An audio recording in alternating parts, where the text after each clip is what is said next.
to our first story here, and that is about Bill Clinton. So it appears that Bill Clinton had a recent interview. Apparently, he has a new book that he's trying to sell.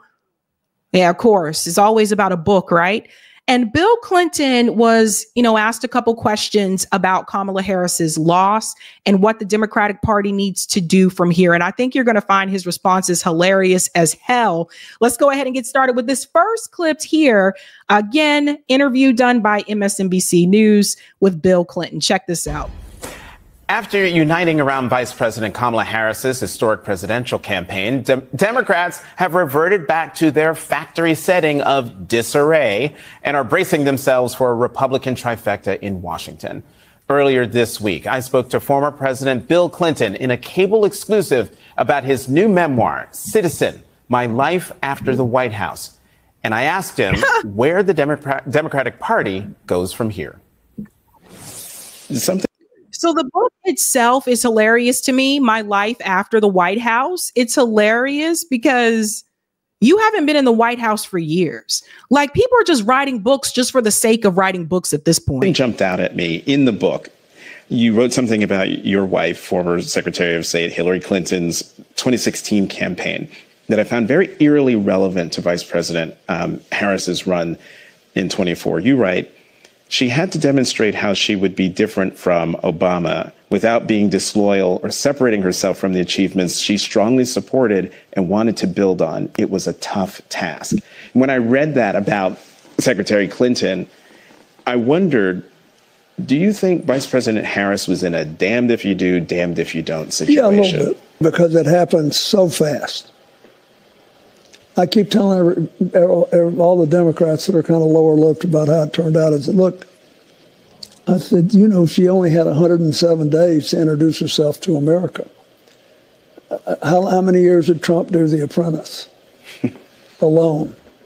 We forget how different people, particularly people that worry about, doing their work, paying their bills and raising their kids and don't have a lot of extra bandwidth for politics.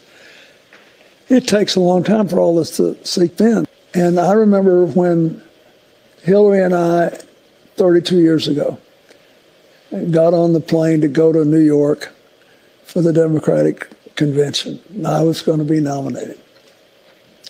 And I was floored when I got a survey that showed that after 1 year of hard-fought campaigns all over America, lavishly covered, that a majority of the voters still didn't know we had a child.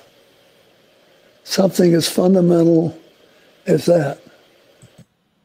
Okay, let's go ahead and interrupt here. So this is Bill Clinton's way of saying this, but not saying these exact words, that Joe Biden took too long to drop out of the race. That's his way of saying he took too long to drop out of the race. But this whole idea of Kamala Harris didn't have enough time to introduce herself to the world, I don't agree with that 100% because she's done interviews as vice president. Remember, the very first one that she did was Lester Holt. He was asking her about the border. Let's not forget about that. A number of interviews. And then for a while, I think she stopped doing them because people were criticizing that she wasn't great at doing some of these interviews. But this whole idea of she didn't have enough time to introduce herself to the world, it's just, that's weird to me. Kamala Harris ran for president in 2020 in the Democrat primary. Introduce yourself to the world. Do we not remember the statement that went viral when Kamala Harris said, "And that little girl was me"? Do we not remember that? Do we not remember there was little T-shirts that were made that said "that little girl was me"? So I don't get this whole idea that she didn't have enough time to introduce herself to people. And so we have to remember there may be more information in people's heads earlier now, but there's a 50% chance that won't be accurate because of the nature of the social media polarization. But we all just need to take a deep breath now and try to influence in a positive way where we're going from here. So then where is the Democratic Party going from here? Because Senator Bernie Sanders, who doesn't even belong to the Democratic Party, says that the party wasn't progressive enough. Do you see it that way? No. I mean, look at, not progressive enough. The infrastructure bill. There's 60,000, I think, projects underway. They'll soon be up to 100. So the infrastructure bill doesn't put food on the table. The infrastructure bill doesn't pay people's light bills. The infrastructure bill doesn't help people, be able to afford a single family home. The infrastructure bill doesn't help people with their rent. So yes, the infrastructure bill, it's not a bad thing, but I broke that bill down on the show when it was introduced. And I told you about how the American Society of Civil Engineers gives this country a grade. It's a report card, and they show you over different categories where we fall on the grading scale. And our infrastructure was really bad. And according to the American Society of Civil Engineers, the amount of money that was put towards the infrastructure bill wasn't even enough to sustain the current infrastructure. And that's what people like Bill Clinton are not going to tell you. That's why you have me here. Bill Clinton isn't going to tell you that that money was not enough to not just sustain the current infrastructure, but also to improve it. So it's really important that we make sure we break down these statements. The infrastructure bill does not put food on the table. I bet you if you ask the average American about that infrastructure bill, they probably couldn't even mention one thing that's a part of it. And the CHIPS bill, they're all over America. And interestingly enough, both those bills, a majority of the investments have been in rural red areas. If you look at the Inflation Reduction Act, that benefits everybody. What they do, and the $35 per month limit on insulin and the $2,000 a year limit on medical costs. So no, I don't think, I think he means by that we should have been more against big corporations. And if you take a poll, you find people in both parties really do favor that. That's why we can always pass a vote on raising the minimum wage in a red state. So listen, I'm sorry, but you can't fall for this. Bill Clinton knows exactly what Bernie Sanders was talking about. Bill Clinton knows that, number one, he is the one who moved the Democratic Party further to the right to begin with. Don't forget, NAFTA happened under Bill Clinton. So I think what he means is, no, he knows exactly what Bernie Sanders is talking about, that people like Bill Clinton and Obama and Kamala and all of them, they take money from Wall Street. They take money from the military industrial complex. These are their donors, and that's who they serve. No, there wasn't a working class agenda. There wasn't even minimum wage was mentioned on her platform, and it didn't even have a dollar amount. And that tells me you're not serious. Even anybody who's not really paying attention to politics can at least start off with 15. So that tells me you're not serious about it. These corporations in Wall Street bought both of these parties. They bought the Democratic Party and they bought the Republican Party. When was the last time the Democratic Party actually helped the American people? We can go back to Bill Clinton's presidency and we can see how many times that the minimum wage was raised. But we also know that since Obama's presidency, it stopped at $7.25 an hour. And yes, there are still some states that are still paying people the federal minimum wage of $7.25 an hour. So you can't fall for this naivete of Bill Clinton, where he pretends as though he's not quite sure what Bernie's talking about, but he's going to make a guess and maybe it's the corporations. He knows exactly what Bernie Sanders is talking about. And Bill Clinton is a part of the problem. He's not a part of the solution. And the gentleman that is interviewing Bill Clinton, he should ask him some of the questions that I would have asked. What about NAFTA? People say that you moved the Democratic Party further to the right. How do you feel about that? How do you feel about the fact that the minimum wage hasn't increased since Obama's presidency? It's still stuck at $7.25 an hour. How do you feel about that, Bill? But you see, that's why he's doing this interview and I'm not. And Bill Clinton is out there selling another book to tell you things that you already know. I don't care about your life after the White House. It's 2024 and you haven't been president in a long time. I don't care what you did after the White House. I think a lot of people are more concerned about what you did while you were inside the White House. And the fact that people sit down with Bill Clinton and just act like he's some holy grail. This is the same man that was having an affair with a White House intern. Don't forget they voted to file for impeachment. Now, he wasn't removed from office, but he was impeached. And now all of these journalists sit down in front of Bill Clinton and act like these things did not happen. And I'm not here to tell you that Donald Trump is the answer, because he is not. But I will say this. A lot of these commentators who were sitting here and pointing fingers at Donald Trump and calling him a felon and all these other names, they sit right in front of Bill Clinton and act like Bill Clinton didn't do anything wrong while he was in office. This is the game that they play. It's a partisan game. Because blue collar workers who distrust the government feel like those votes are something they can control. And they are skeptical of big corporations. On the other hand, the richest guy in America, maybe the world, Elon Musk, is up there listening on foreign phone calls with the president-elect, and they're not too concerned about it. I do not agree that our problem is that we're not left-wing enough. But we haven't connected with them enough. So let's pause. He just told you that you have the richest man in the world, Elon Musk, who, by the way, is on his way to becoming a trillionaire, working along with Donald Trump. He said listening into foreign phone calls, etc., allegedly or whatever.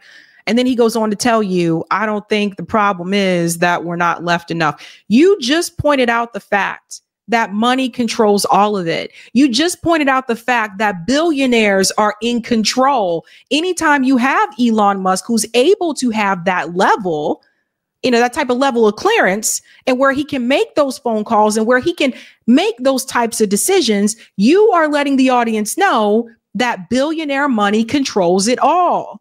But then you say that, no, I don't think it's because, we're not left enough. I don't think it's because, we're not looking out for the working class people. You just told everybody that a billionaire is making decisions, which is what most of us have known for quite some time. Yes, billionaires, this is what they do. Money talks. And if you don't have the money, you don't really have much of a say so. There is a Princeton study. I highly recommend that you look into this. The Princeton study by Gillens, which shows you that politics rarely moves for those who don't have money. For people who are wealthy, when it comes to political positions moving in their favor, wealthy people have that advantage. However, when it comes to policy decisions and people who are poor or people who are lower income, they have no effect on policy decisions. So that in itself tells you that money moves it all. And there are a lot of reasons, including we have to figure out how to protect our channels of communication to small town and rural America from the ease with which the Republicans trigger their fears. 90% of the people in America are for background checks on gun purchases. And yet, all these years after the Brady Law passed, when I signed it in '93, we still don't have a really comprehensive background check law. And every single year, people, a lot of them kids, die because of it. And yet,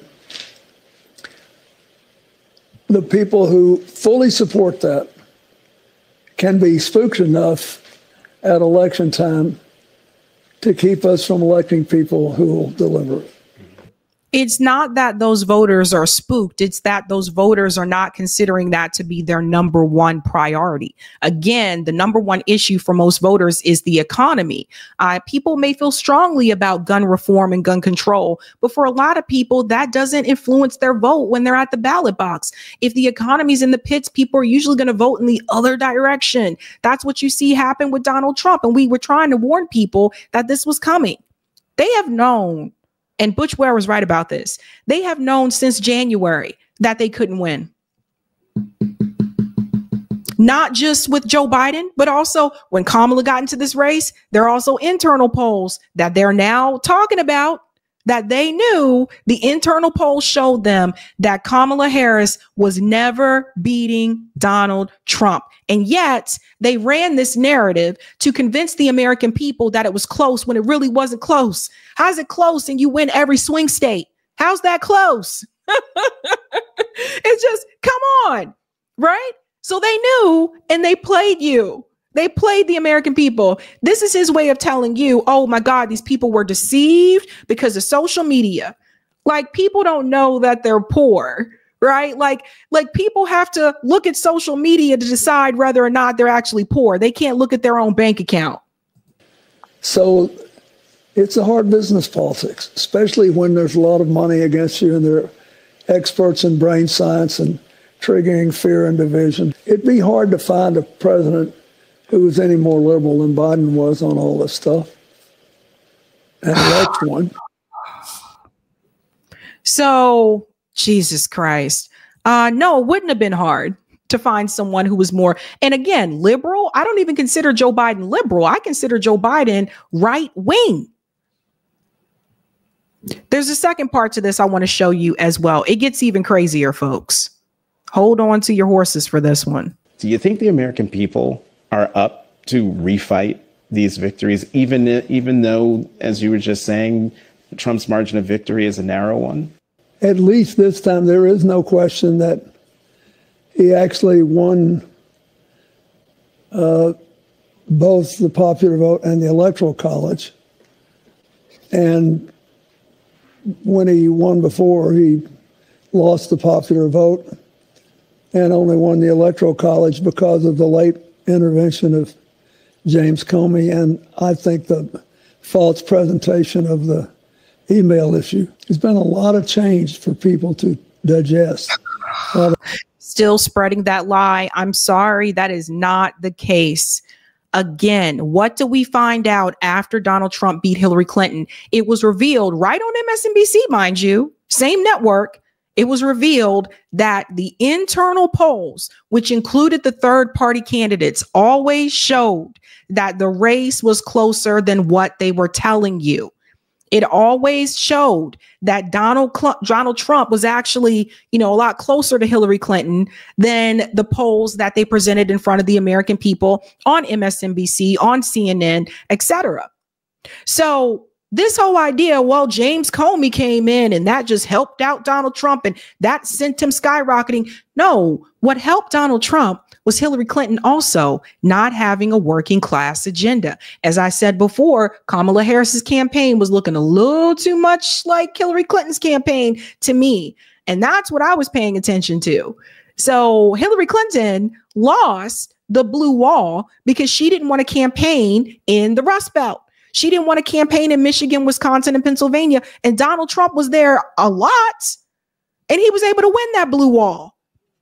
So it just, again, here we go. It's all because of James Comey. So Bill Clinton here is doing his job. This is what he's paid to do. Again, to spread that propaganda, to make you believe that the James Comey intervention is what cost Hillary Clinton the election. No, Hillary cost it for herself, because I would argue if she had a working class agenda, if she would have had a populist message, if she would have campaigned in the Rust Belt, she could have beaten Donald Trump. But that's not what she chose to do. Of economic adversity and upheaval, a lot of political upheaval, a lot of social developments. And if you think about it, some of the votes that happened in the last election are people who are just exhausted by uncertainty. and tired of carrying it around. And that always helps the right. There are never any final victories or defeats in politics.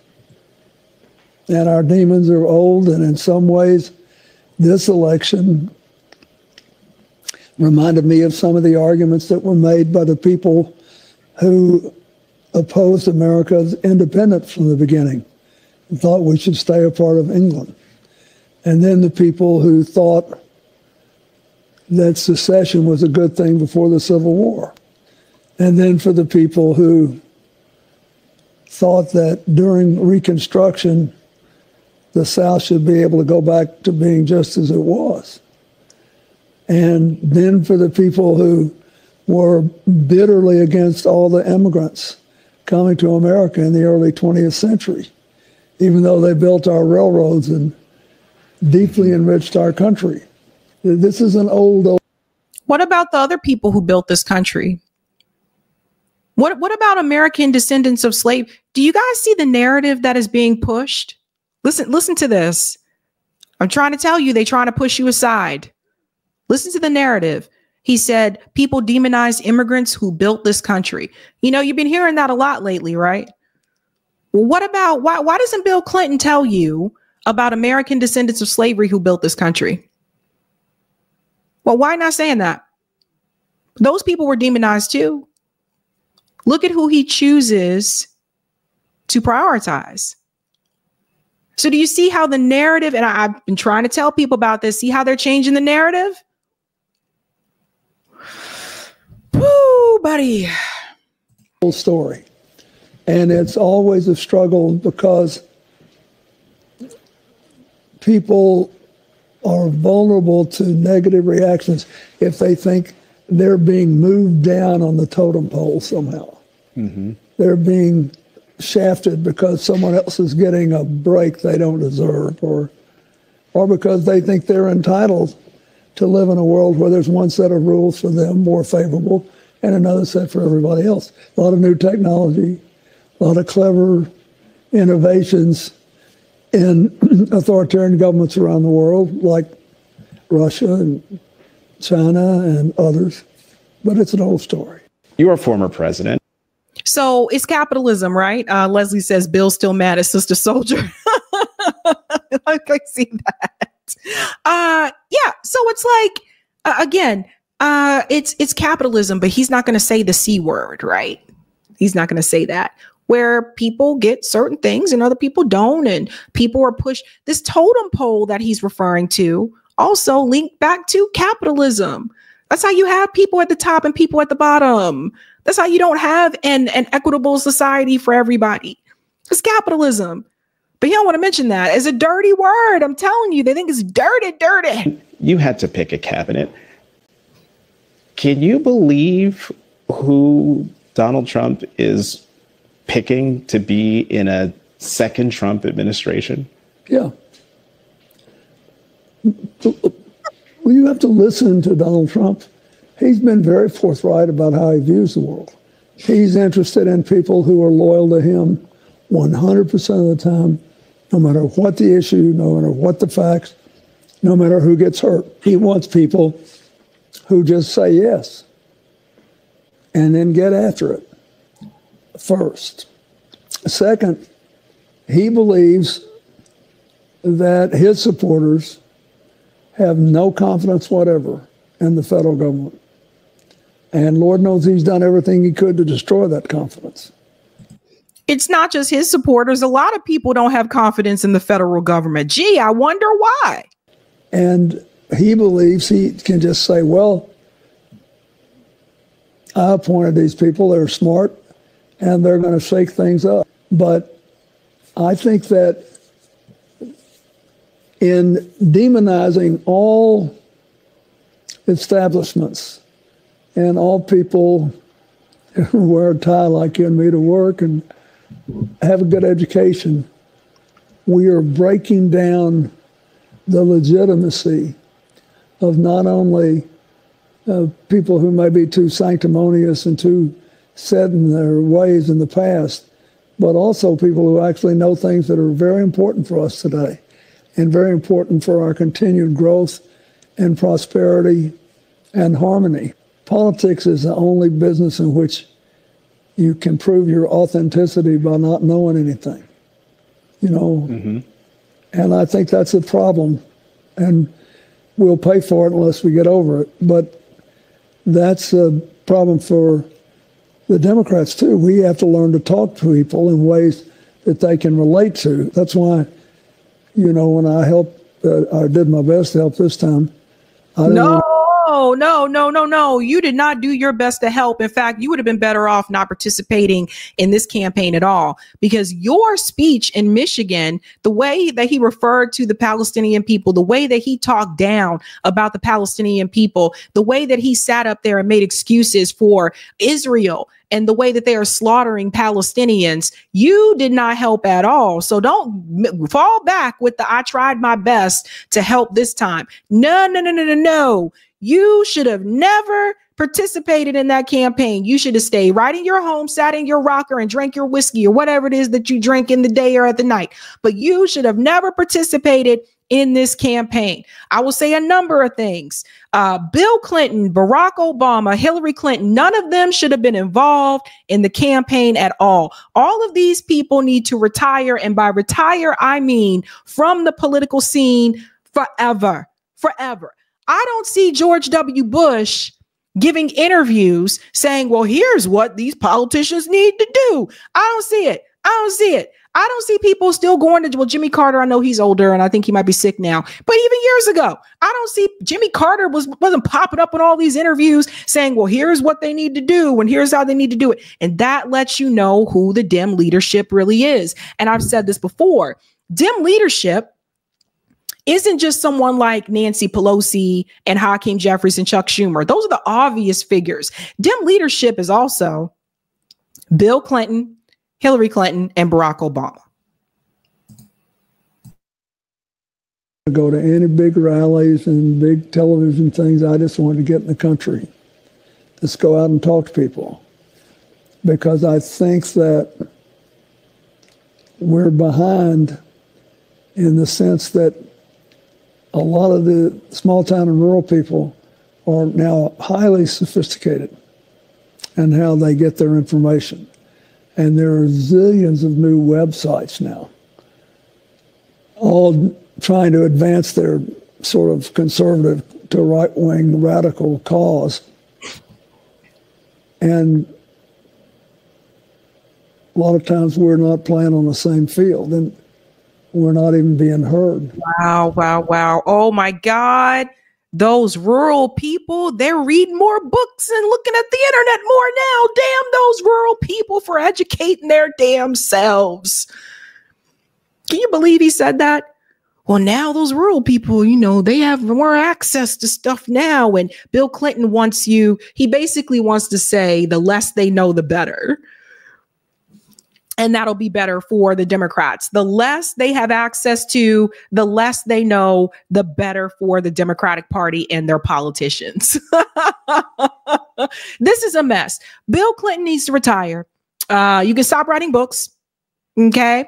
Stop writing books unless you write a whole book about why you fucked up everything with NAFTA. You write a book about that. But other than that, I don't want to hear about what happened when you left the White House. Don't care. I really don't. Let it go. And that's the only reason they're conducting this interview, because he got a book to sell.